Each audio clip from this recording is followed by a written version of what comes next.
I'm a sheriff's deputy in a fairly busy county, so we see and hear strange things all the time, but this gives me chills. There's an abandoned house in a rural area of the country that sits a good ways back into the woods. Every so often, our dispatch will receive a 911 call from a landline at the residence with nothing but white noise. The dispatcher asks if anyone is there, but they never get an answer. Since it's an open 911 call and we know the address, we have to respond, and every time we do, there's no one there.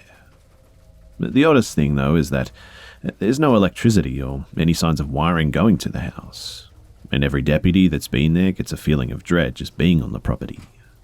I'm not sure of the history of the house, so I don't know what could be there. Oh, and I'm working in the zone of this house tonight, so I'll try and go by and snap a photo of the house if I can. Update. So, on the way to the property, I found a vehicle driving on the wrong side of the road, so I'm at the jail finishing paperwork on the DWI, and I'll post the pictures as soon as I can. At the latest, it'll be 0800 hours Central Time. Update. So, to preface this part of this account, I consider myself to be pretty rational when it comes to odd situations like this, but I am open to the idea of supernatural activity.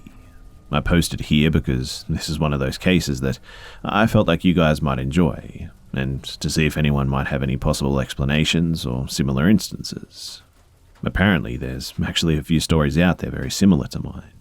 I'm not in for any street cred, it's just an interesting story that I wanted to share.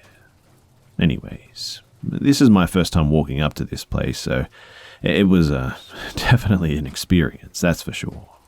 The trail is gated off, so I had to walk it. It's about 200 yards back into the woods through very dense brush and trees. There was nearly zero loom on the trail, and I really had to watch my step even with my flashlight. I actually jumped a deer on the way up, and it scared the living hell out of me.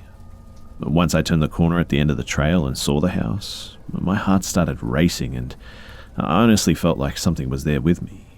I started messing with my flashlight and phone and notepad, trying to get a photo of the verification with the house, when I just felt that I needed to leave. It wasn't a feeling of I shouldn't be here, but more of a you need to get the fuck out of there, dodge now. And having been in very stressful situations in the past, I've learned to trust that feeling. I got the best photos I could and sped walked back down the trail towards my car.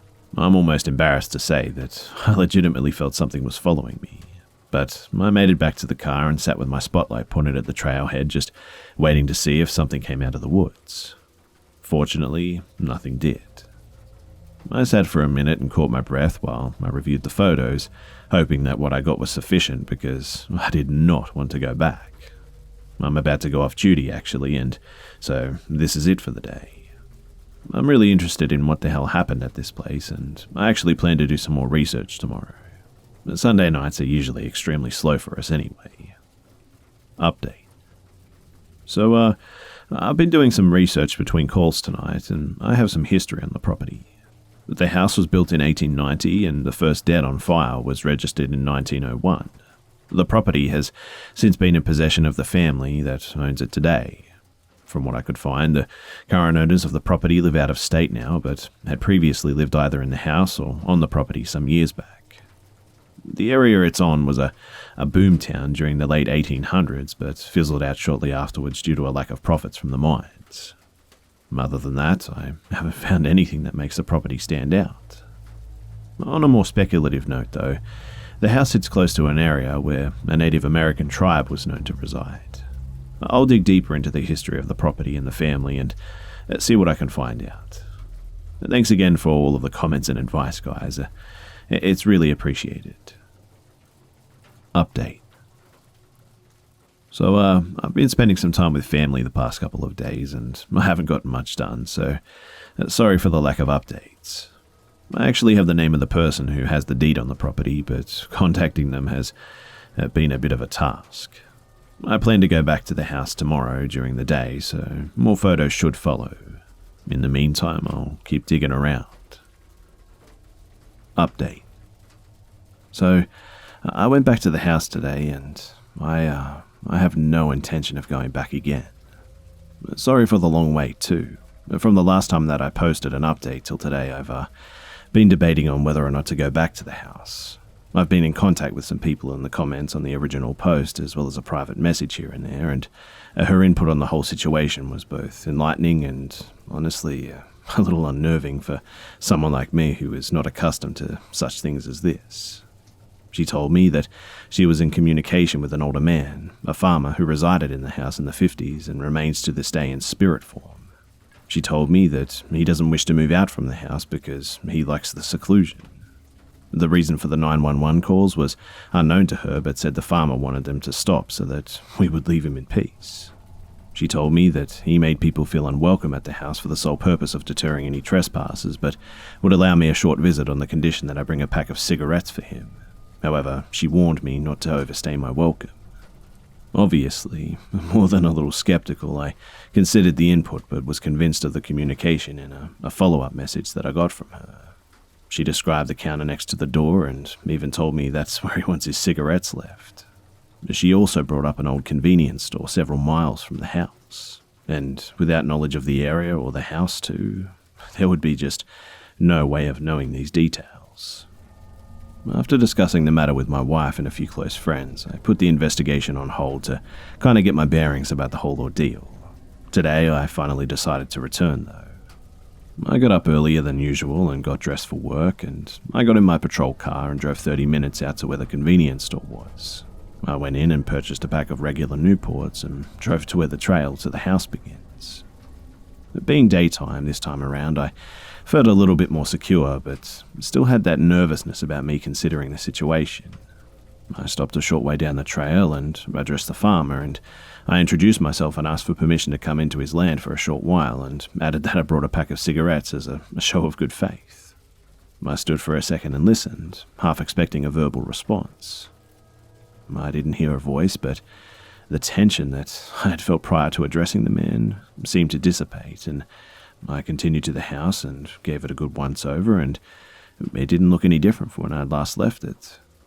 I took several photos of the front of the house and walked towards the open door, and I addressed the farmer again and told him that I was going to place the cigarettes where he'd asked, and said that I was going to take a few pictures. As you can probably tell from the photos, the interior of the house was a little more than just spooky. I placed the cigarettes on the counter and walked into the kitchen area where I noticed something in the corner. I shined my light and I saw a really old photograph of a woman sitting on the shelf by itself. The rest of the house was mostly empty, so it seemed like the photo was deliberately placed and left on the shelf. On the kitchen floor, I found an old phone just laying in a pile of trash. I chuckled a little at the irony of it all and then began looking for any connections. The ones that I found had been severed, but that's not to say that there aren't any underground lines that could be causing the issue. When I rounded the corner, I saw the stairs leading up to the second floor. And nope was the first thing that crossed my mind, and I moved on to the living room. I had been in the house for close to 10 minutes at this point, and I started to feel the tension that I'd felt before returning. I walked through the living room through a passageway that led behind the stairs, and as I turned the corner towards the back room, I distinctly heard 3 loud footsteps directly above my head, as if someone was on the second floor landing of the stairs. Either I had overstayed my welcome, or there was definitely something in the back room that I was not supposed to see, but I was not about to stick around to find out, that's for sure. I quickly exited the house and began to walk down the trail towards my car. As I was leaving, I decided to take a photo of the second-story window in hopes of catching something. I took the picture and walked back to my unit and realized that I didn't feel the presence behind me as I did the first time. When I got to the end of the road, there was a car parked beside my unit with a lady in the driver's seat. When she saw me, I waved and she got out of the car to meet me, and she was a resident of the area and wanted to make sure everything was okay. I told her that I was just checking on the property as an extra patrol due to the 911 calls that we'd received from here. I didn't think my supervisors would appreciate me telling a citizen that I was ghost hunting, even though I was not on the clock. When asked if she knew anything about the property, she said that she only knew the owners live out of state and that no one is ever there. She told me that she'd been in the house before and began talking about the cellar in the back room of the house behind the stairs. Given what had just happened, this piqued my interest. And she said that the rumor around the community is that there's a bear that lives in the cellar due to loud noises coming from inside, but no one knew for certain. I thanked her for her time, and I went to the office where I started to work on this update. To answer the question that I know that I'm going to get, hell no, I'm not going back to search the cellar. Whether there be a spirit of an old farmer in the house or something else, I'm not wanted there, and I do not intend to push my luck. The trail and the info of the house has gone cold too, and I haven't found any way of contacting the current owners or their family or anything.